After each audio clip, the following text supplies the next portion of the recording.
बा नमस्कार। नमस्कार। तपाईँ शुभ नाम चाहिँ के हो बा? जित बहादुर हो। कति वर्ष हुनुभयो? 2 सालको। अनि यहाँ बस्नु भएको चाहिँ कति भयो त?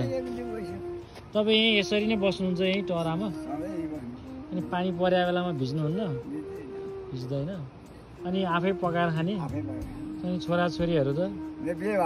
ए बिहे गर्नु भएको छैन? अनि जन्म स्थान कहाँ हजुरको? मेरो यहीँ हो, अन्तको होइन। यहीँकै हो? टरमै जन्मिनु भयो कि कतै थियो? मेरो घरमा अलि माथि छ। घरको डिटेल नाम ठ्याक्कै माथि कहाँनिर भन्नु त बा? दालडाँडा। दालडाँडा। दालडाँडै हो नाम। विद्युत नगरपालिका वडा नम्बर 5 र बेलकोटगढी नगरपालिकाको सिमानामा रहेको यो सिर्खाली पुल नजिकै एकजना बुढा मान्छे यस्तो अवस्थाको घरमा बस्नुहुन्छ, गुजारा गरिरहनु भएको छ।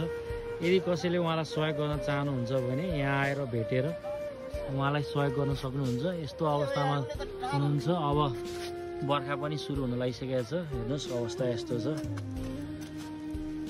यो उहाँको चाहिँ ढोका हो घरको। उहाँ पनि आउँदै हुन्छ हो। उहाँ शारीरिक रूपमा नि बाजे अलिकति अशक्त हुनुहुन्छ। अहिले यो घरमा बसिरहनु भएको छ। इच्छुक मान्नु पापहरूमा सहयोग गर्न आउन सक्नुहुन्छ।